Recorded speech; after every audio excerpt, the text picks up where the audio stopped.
जादुई किताब। जादू टोना जैसी चीज़ें कितनी खतरनाक होती हैं, लेकिन जब उसका प्रयोग एक बहू के द्वारा होता है तो देखिए वो कितनी मज़ेदार हो जाती है। रामगढ़ गांव में सुधा रहती थी। सुधा की सास उससे बहुत काम करवाती थी। और तो और पति ऐसा जो ना कभी उसे घुमाने ले जाता और ना ही कभी कोई तोहफा लाता।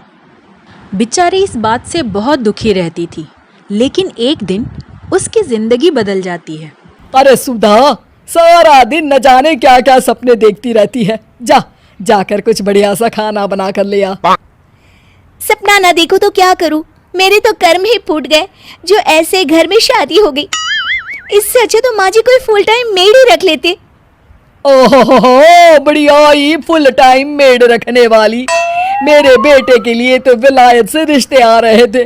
वो तो तेरे पापा ने तेरी इतनी झूठी तारीफ कर दी कि हमारा तो मन ही पिघल गया। अच्छा, विदेश से रिश्ते? वाह माँ जी वाह। अरे भगवान से तो डरिए, विलायती बहू लाकर क्या गाय का गोबर लिपवाती। बहू बहू होती है, ना वो देशी होती है ना विलायती। बहू का काम सिर्फ सास की सेवा और घर का काम होता है। और सुन, तुझे मैं क्यों बताऊं कि मैं क्या करती? जाकर घर का काम कर। सुधा मन महसूस कर वहां से चली जाती है। शाम को उसका पति जल्दी घर आ जाता है। जी आ गए आप? जरूर मुझे कहीं घुमाने ले जाने का प्लान होगा आपका। सब समझती हूँ मैं।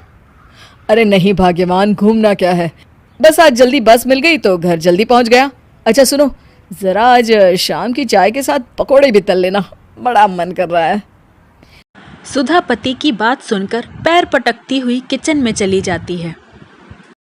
वो काम करते करते खिड़की की तरफ देखती है।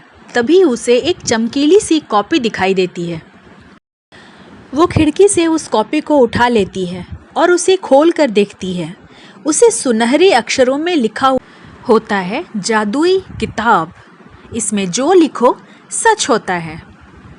सुधा उस किताब को देखकर खुश हो जाती है और जल्दी से पास में रखी हुई पेंसिल उठाकर उसमें लिख देती है, मेरी सास सारा काम कर दी। तभी उसकी सास किचन में आती है। अरे बहू, सारा दिन लगी रहती है काम में।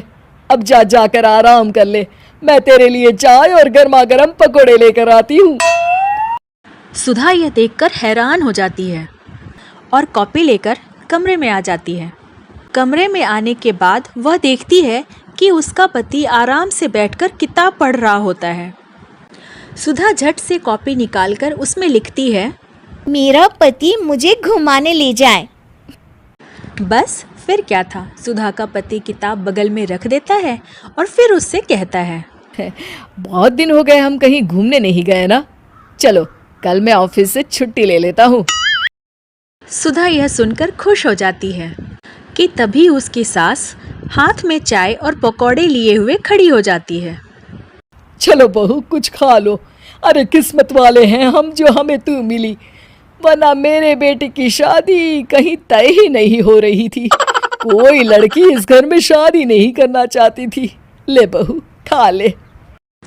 अब तो सुधा की बल्ले बल्ले हो गई थी। सुधा की सास और उसके पति दोनों उसके इशारे पर घूमते। एक दिन सुधा को अपनी सास का हार पसंद आ जाता है। सुधा सास से कहती है, कितना खूबसूरत हार है, क्या ये हार आप मुझे दे देंगी? ओए होए, बढ़िया ही मुझे दे देगी? अरे तेरी माँ ने दिया है ना मुझे, जो मैं तुझे दे दूं? मैं अपने एक भी गहने तुझे कभी नहीं दूंगी। तभी सुधा अपने कमरे में आती है और किताब में लिख देती है, सास के सारे गहने मेरे हो जाए। बस फिर क्या था, सास अपने गहने की पूरे डब्बे लेकर सुधा के कमरे में पहुंच जाती है। बहू ये ले। ये क्या है माँ जी? बेटा ये मेरे गहने हैं। अब मुझ बुढ़िया पर तो ये अच्छे नहीं लगते। तेरी तो उम्र है पहनने उड़ने की, ये ले गहने तू ही रख ले। तभी सुधा की नजर उस हार पर पड़ती है जिसे सासू माँ ने पहन रखा था। और माँ जी ये हार जो आपके गले पर है? सास हार उतारते हुए कहती है, हाँ बहू ये भी ले ले। ये ले बेटा, तू ये भी ले ले, फिर एक एक करके वो अपने सारे गहने उतारने लग जाती है। ये भी ले ले बहू, ये भी ले ले। सुधा तो खुशी के मारे बौखला ही जाती है। हाँ हाँ, लाइए लाइए लाइए लाइए। तभी सुधा का पति उसके पीछे आकर खड़ा हो जाता है और जोर से चिल्लाता है, अरे सुधा क्या हुआ, क्या लाइए लाइए कर रही हो? अरे जरा कढ़ाई में तो देख लो, सारे के सारे पकोड़े जल गए। तभी सुधा की सास भी उसके सामने आ जाती है। इस लड़की से तो एक काम ठीक से नहीं होता, दिन भर सपने ही देखती रहती है। तभी सुधा को होश आता है। फिर वो खिड़की से बाहर देखती है, उसे कुछ भी दिखाई नहीं देता। दरअसल जादू वादू कुछ नहीं था, सिर्फ वो एक काल्पनिक सपना था जिसे सुधा ने अपने ख्यालों में बसा लिया था, अपनी जिंदगी से तंग आकर। ऐसी ही और इंटरेस्टिंग स्टोरीज के लिए मेरे चैनल को लाइक कीजिए और सब्सक्राइब कीजिए।